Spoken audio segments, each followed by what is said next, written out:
Schools are dropping woke Scholastic Book Fairs. It's December 11th, 2023, and these are your headlines. Well, before we start talking about today's stories, I do want to say hello and thank you to everybody who came to the Conservative Leader Awards this weekend in Irving. It was an absolute blast getting to see so many of y'all and celebrate our newest round of conservative leaders. Now, I mentioned this at the top. Schools across Texas are dropping Scholastic Book Fairs over the company's woke agenda and are choosing more family-friendly competitors. The newest entrant into the market, Skytree Book Fairs, was created as an alternative to what they say are the sexually explicit content distributed in Scholastic's book fairs. And for those who don't know, Scholastic is the world's largest publisher and distributor of children's books. They've dominated the in-school book fair market for decades. I remember going to Scholastic book fairs in schools. Over the past several years, Scholastic executives have intentionally pushed books that expose children to sexual content and promote the left's LGBTQ ideology. In turn, parents concerned about their students' exposure to age-inappropriate content have pushed school officials to change book fair vendors. A few examples: Grapevine Colleyville ISD dropped Scholastic last year after the company refused to provide a list of titles that would be offered to students during a book fair. Wouldn't let them know. This September, Friendswood Christian Preschool canceled a Scholastic book fair over books that promote and support LGBTQ views. Lorena ISD in Central Texas made the switch in October. Their superintendent said that he informed Scholastic that they would not work with them for the 2023-2024 school year. He said they told him they were going in a different direction. Now, the superintendent said district administrators dropped Scholastic due to information brought forward by the Salt and Light Council. That's a Christian grassroots organization that promotes biblical moral values in the public sector. Members of the group are in their second year of working with Lorena ISD officials to address parents' concerns and expose inappropriate content in the district's library materials and their classroom curriculum. Lorena ISD is switching to Literati. That's a Texas company that last year bought the struggling book fair business of Follett.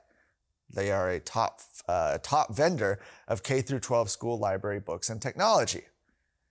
Some Keller ISD schools have also switched to Literati. Keller was one of the first Texas school districts to adopt new library policies to protect students from age-inappropriate books, explicit content, and gender ideologies. Certainly a district that is leading on this fight. Another Texas-based alternative to Scholastic is I-55 Book Fairs. The Christian company, founded back in 2015, promises everything they send to a book fair has been pre-screened to make sure it adheres to biblical principles and values. And there's also Brave Books, a Texas-based publisher of family-friendly books we've spotlighted that teach traditional values and are unabashedly pro-God and pro-America. Now, whatever book fair providers Texas parents and schools approve, Brave Books says one thing remains clear. They say, Scholastic no longer cares about your children. They care about promoting an ideology that is spiritually, physically, and mentally harmful to kids. Now, if you saw this on Saturday night, State Senator John Whitmire beat Representative Sheila Jackson Lee in the runoff election for mayor of Houston. Now, after neither Democrat candidate received more than 50% of the vote back in November, Houston residents cast their ballots again on this weekend, ultimately granting Whitmire the victory with more than 65% of the vote. Now, Senator Whitmire has been a state lawmaker for 50 years. His brother's widow, Kathy Whitmire, served as Houston's mayor from 1982 to 1991. His campaign focused on issues like crime and infrastructure. Sheila Jackson Lee has been in Congress for 28 years. She began her political career in Houston as a municipal judge, appointed by who? Mayor Whitmire in 1987. Then served on the Houston City Council from 1990 to 1994. Her campaign was plagued with scandal after a profanity-laced audio recording was leaked to the public just as November's early voting began. In the audio, Sheila Jackson Lee repeatedly curses while berating staff members. Sheila Jackson Lee conceded to John Whitmire on Saturday evening. He replaces outgoing Mayor Sylvester Turner, who could not run again due to term limits. And now this is a big thing coming out of this.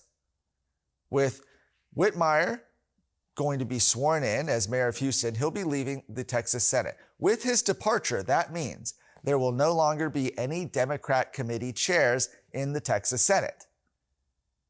Lieutenant Governor Dan Patrick had maintained Whitmire as the only Democrat chair overseeing criminal justice issues in the Texas Senate, but had said earlier this year that he expected John Whitmire to win the mayoral election and that he would not appoint a Republican, or would not appoint a Democrat, rather, to replace him. And so now we have all Republican committee chairs in the Texas Senate. We'll see if the Texas House ever follows suit.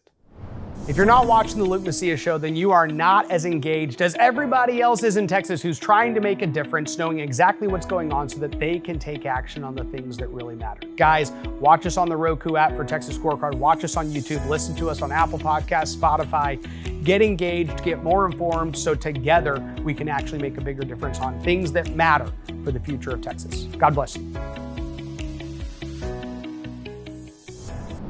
Finally, last month, Texas Scorecard first examined the Chinese Communist Party infiltration of the University of Texas. The report said this isn't an isolated event. Now, a continuing investigation has uncovered instances of CCP ties with Texas A&M University. Such relationships coincide with a pattern of universities across Texas being transformed into what have essentially become indoctrination centers.